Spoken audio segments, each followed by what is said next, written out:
टीकमगढ़ में केंद्रीय मंत्री वीरेंद्र कुमार ने सोमवार को सागर से बस द्वारा टीकमगढ़ पहुंचकर सादगी का संदेश दिया। बस स्टैंड पहुंचने के बाद उन्होंने पदयात्रा की और मानवीय संवेदनाएं समिति द्वारा लगाए गए स्टॉल पर राहगीरों को स्वयं जल पिलाकर लोगों का ध्यान मानव सेवा की ओर आकर्षित किया। इस दौरान केंद्रीय मंत्री ने प्रधानमंत्री नरेंद्र मोदी के ईंधन बचाओ अभियान का उल्लेख करते हुए नागरिकों से ई रिक्शा, बस और ट्रेन जैसे सार्वजनिक परिवहन साधनों का अधिक से अधिक उपयोग करने की अपील की। उन्होंने कहा कि इससे ईंधन की बचत के साथ साथ पर्यावरण संरक्षण में भी मदद मिलेगी।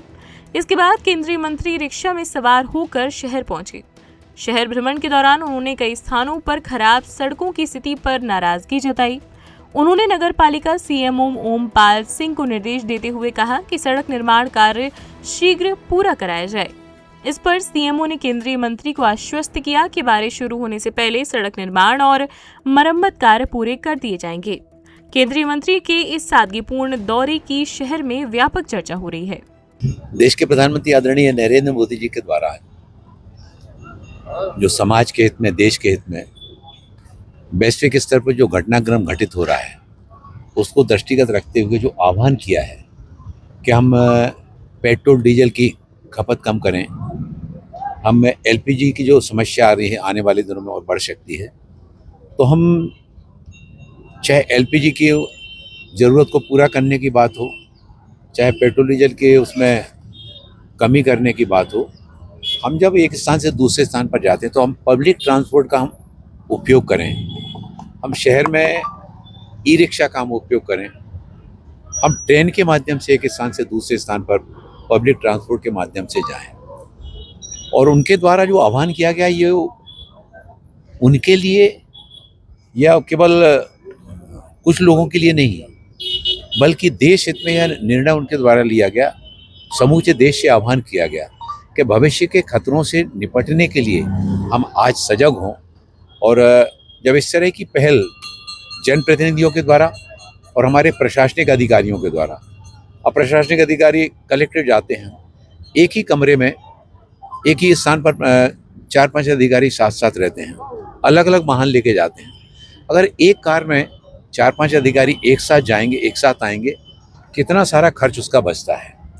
कल मैं छतरपुर में था, तो कल छतरपुर में मैं नौगांव जाना था केंद्रीय विद्यालय का, वहाँ पर एक कुछ जगह का इशू आ रहा था उसको, तो एक कार में मैं उसी में डिप्टी कलेक्टर महोदय के लेके गया, उसी में शिक्षा अधिकारी जी लेके, उसी में जिला पंचायत सीओ महोदय, मैं और हमारे कार्यकर्ता और एक कार में बैठ कर के गए।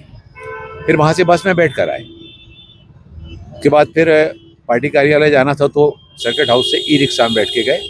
बाद में बैठक के बाद फिर ई रिक्शा में बैठकर स्टेशन आए और छतरपुर से टीकमगढ़ तक ट्रेन में आए। तो अक्सर मैं पहले भी टीकमगढ़ से छतरपुर जाना हो या छतरपुर से टीकमगढ़ जाना हो, मैं ट्रेन की ही सेवाएं लेना मैं पसंद करता हूँ। बस की यात्रा मेरे लिए पहली यात्रा नहीं है, मैं पूर्व से ही अनेकों बार से बस की यात्रा करता चला आ रहा हूँ। आज मैंने जो सागर से छतरपुर टीकमगढ़ तक की जो यात्रा की, इस टीकमगढ़ तक की यात्रा में बस में यात्रियों के साथ में बड़ी मात्रा में जो मिलने का, उनके साथ में संवाद करने का जो अवसर प्राप्त हुआ, तो मैंने देखा कि हमारे क्षेत्र के लोग भी उसमें बहुत बड़ी संख्या में थे। उनको बड़ी प्रसन्नता हुई, उन्होंने बड़ी हर्ष व्यक्त किया कि मतलब हमारे जनप्रतिनिधि हमारे साथ में हैं। और वो चर्चा भी कर रहे थे। चर्चा करने के साथ साथ वो कोई खाने का सामान अपने पास से लेकर आ रहा था, कोई पानी लेकर आ रहा था, कि ये हम लोगों के लिए बहुत खुशी के क्षण है कि हमारे जनप्रतिनिधि हमारे साथ में हैं। वहीं जब इस तरह से जनप्रतिनिधि पब्लिक ट्रांसपोर्ट का उपयोग करते हैं, बस में जाते हैं तो सैकड़ों की संख्या में लोगों से मिलने का अवसर मिलता है, ट्रेन में जाते हैं तो हजारों की संख्या में लोगों के साथ में संवाद करने का अवसर मिलता है। लोगों को प्रेरणा मिलती है इससे कि जब हमारे जनप्रतिनिधि या हमारे प्रशासनिक अधिकारी संकट के इन क्षणों में पब्लिक ट्रांसपोर्ट का उपयोग कर रहे हैं, तो हमको भी अपने व्यक्तिगत जीवन में पब्लिक ट्रांसपोर्ट का उपयोग करके राष्ट्रीय बचत को जो है ना उसको आगे बढ़ाना चाहिए, ताकि पूरा देश एकजुटता के साथ में, सामूहिकता के साथ में आने वाले समय में संकटों का न केवल सामना कर सके, बल्कि उसमें जन भागीदार भी हो। पूरा देश एकजुटता के साथ में उसमें एक साथ आगे आता है। बस में जब हम बैठते हैं तो हमको पता नहीं रहता, ट्रेन में बैठते हैं तो पता नहीं रहता कि हमारे बाजू वाली सीट पर कौन बैठता है।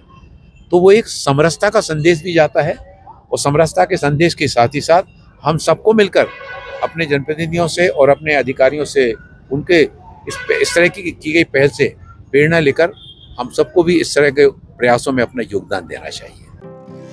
नर्मदा केयर अस्पताल छतरपुर का एकमात्र सर्व सुविधा युक्त अस्पताल जहां 24 घंटे मिलती है आपातकालीन और नियमित चिकित्सा सेवाएं। कुशल और अनुभवी डॉक्टरों की सबसे बड़ी टीम जो करती है आपकी कंप्लीट केयर। क्रिटिकल केयर के लिए सबसे आधुनिक आईसीयू वार्ड जिसमें उपलब्ध है ventilator, ECG, TMT, echo, ultrasonography, CT scan, x ray, phototherapy, dialysis और पैथोलॉजी की संपूर्ण सुविधा। मानवीय चिकित्सा मूल्यों पर आधारित सभी प्रकार के ऑपरेशन का लाभ पाएं।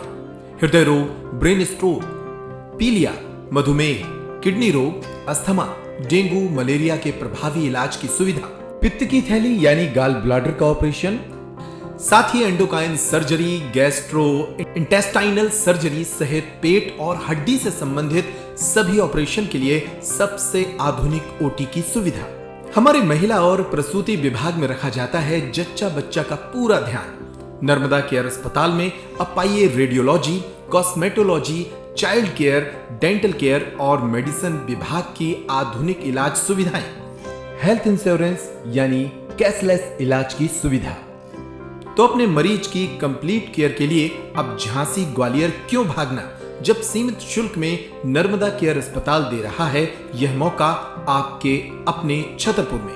हमारा पता है नर्मदा केयर अस्पताल LIC के सामने, जवाहर रोड, छतरपुर। हमें फोन करें 9039025934।